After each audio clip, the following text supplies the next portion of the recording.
लोगों को आप आश्वस्त करेंगे कि रेमडेसिविर या दूसरे अन्य जो दवाइयां हैं जो मार्केट में इस वक्त उपलब्ध नहीं है, उसको लेकर क्या आप लोगों की तैयारी है, उसकी कमी की भरपाई किस तरह से की जा रही है, इसके बारे में जरा जल्दी से रोशनी डालिए। उसके बाद मैं फौरन झारखंड आपके पास आऊंगी। बनस जी, कोई हमने टेंडर कर लिया था, एक कंपनी को टेंडर मिल भी गया है, हमने परचेसिंग ऑर्डर दे दिया है।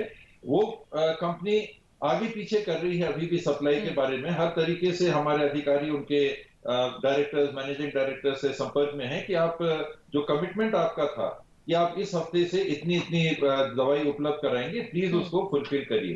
तो ये प्रक्रिया जारी है। वो सप्लाई आ जाती है तो रेमडेसिविर का दबाव ये कम हो जाएगा। ऑक्सीजन प्रोडक्शन में हमारा स्टेट सरप्लस है, दूसरे राज्यों को यहाँ से जाता है लिक्विड ऑक्सीजन भी, और ऑक्सीजन जनरेटिंग प्लांट्स भी हमने लगाए थे और केंद्र सरकार से भी मांगे हैं और हमने भी मंजूर किए हैं। टेस्टिंग के लैबोरेटरीज हम बढ़ा रहे हैं, टेस्टिंग किट्स हम लोगों ने परचेज कर ली हैं और उसकी अब कमी नहीं होगी। और टेस्टिंग ट्रेसिंग को थोड़ा सा अब कम तवज्जो, लेकिन ट्रेसिंग भी और ट्रीटमेंट। तो जैसे दवाई की बात आ रही थी, पूर्व में मंत्री जी कह रहे थे, हम लोगों ने भी ये निर्णय लिया है कि टेस्टिंग के स्थान पे ही अब हम प्रोफिलैक्टिक दवाइयां भी, अगर कोई नेगेटिव भी आते हैं और उनके लक्षण हैं, हम तत्काल उनको प्रोफिलैक्टिक दवाइयां उपलब्ध करा देंगे।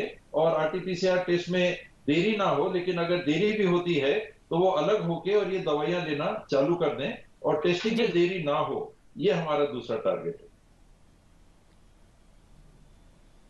सर, ये महत्वपूर्ण जानकारी आपने दी। सारंग साहब, मैं आपके पास आऊंगी, लेकिन संदेश साहब एक छोटी सी जानकारी मैं आपसे और चाहूंगी। आप लोगों का ये मानना है कोरोना वैक्सीनेशन को लेकर, देखिए अब कोरोना से लड़ने के लिए बहुत जरूरी है कि वैक्सीनेशन की प्रक्रिया को जितनी तेजी से आगे बढ़ाया जाए उतना बहुत ज्यादा मौजूदा वक्त में जरूरी हो जाता है। ऐसे में अगला सवाल है, 91 लाख लोगों को आप लोगों को वैक्सीन दिलानी होगी, जो आपके स्वास्थ्य मंत्रालय के आधिकारिक आंकड़े हैं। अगर मैं सही हूं तो आप बताइएगा इसको लेकर।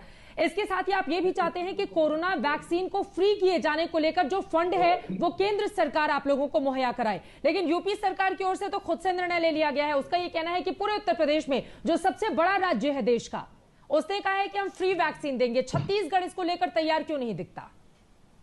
मैंने आपको पहले ही बताया, शायद मैं स्पष्ट तौर पे नहीं कह सका, कि हमारे मुख्यमंत्री जी ने तो बजट सेशन में ही कह दिया था कि अगर केंद्र सरकार नहीं उपलब्ध कराएगी, उस समय भी संशय था, तो राज्य की सरकार कराएगी। तो ये तो उन्हें घोषणा कर ही दी थी। आज ही मेरी उनसे बात हुई और माननीय मुख्यमंत्री जी ने स्पष्ट तौर पे कहा कि नहीं, हम करेंगे। उसी के लिए मैंने 1000 करोड़ की बात कही थी।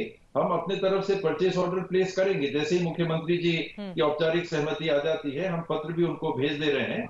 और 1 करोड़ 20 लाख की करीब आबादी होगी, 40% आबादी 3 करोड़ में, तो 1 करोड़ 20 लाख की आबादी होगी 45 साल से नीचे की।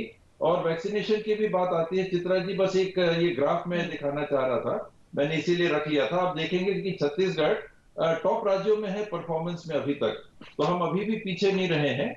और वैक्सीन अगर मिलती रहेगी तो आगे भी हमारा प्रयास यही रहेगा कि अपने नागरिकों को हम निराश नहीं करेंगे। तो क्या आप कह रहे हैं कि 1 करोड़ से ज्यादा लोगों को फ्री में वैक्सीन देने की तैयारी की जा चुकी है आपकी ओर से? जी, माननीय मुख्यमंत्री जी की ओर से, साथ में हम उनके सहयोगी मंत्रिमंडल के सदस्य हैं। मुख्यमंत्री जी के निर्णय के साथ पूरी तरह से हम लोग रहते ही हैं और रहेंगे। तो 1 करोड़ रुपए, 1000 करोड़ रुपए उसके लिए लगने की संभावना है। केंद्र सरकार ने हाथ पीछे कर लिए 30,000 करोड़ रुपए का बजट में प्रावधान करने के बावजूद भी, लेकिन हम पीछे नहीं हटेंगे, हमारे मुख्यमंत्री पीछे नहीं हटेंगे।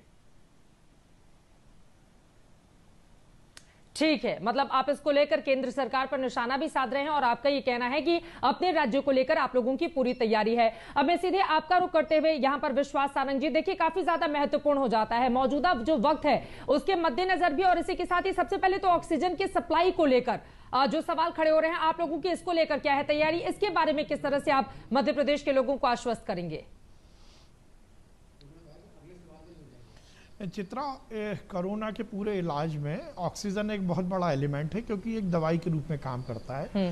पर आज की तारीख में देश के सामने ऑक्सीजन एक बड़ी चुनौती है और मध्य प्रदेश के लिए भी बड़ी चुनौती है। जिस प्रकार से लगातार पॉजिटिविटी बढ़ रही है, जिस प्रकार से कोरोना के मरीज बढ़ रहे हैं, उसमें निश्चित रूप से ऑक्सीजन को लेकर हमें तैयारी करनी है। मैं आपको बताना चाहता हूं कि आज की तारीख तक हमारी खपत और आपूर्ति में कहीं कोई डिसबैलेंस नहीं है। सब उसकी जो अनुपात है वो हमने मेंटेन किया है और हमने आगे तक की भी पूरी तैयारी की है, चाहे वो ऑक्सीजन उपलब्धता का मामला हो, चाहे ऑक्सीजन की ट्रांसपोर्टेशन का मामला हो। पर फिर मैं कहूँगा ऑक्सीजन एक बड़ी चुनौती है, तो हमने इसमें जो तैयारी की बात है, जहाँ एक और हमने आपूर्ति को सुनिश्चित किया है, देश के जिस जिस हिस्से से हम ऑक्सीजन ला सकते हैं, माननीय मुख्यमंत्री जी स्वयं इसकी मॉनिटरिंग कर रहे हैं, उसके ट्रांसपोर्टेशन की सुचारू व्यवस्था कर रहे हैं।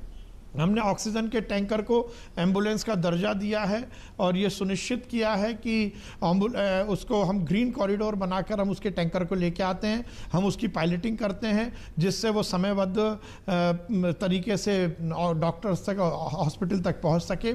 उसके साथ ये भी सुनिश्चित किया गया है कि हम ऑक्सीजन की अपनी खपत को कम कर रहे हैं। पैरेलल जो हमारे सोर्सेज हैं,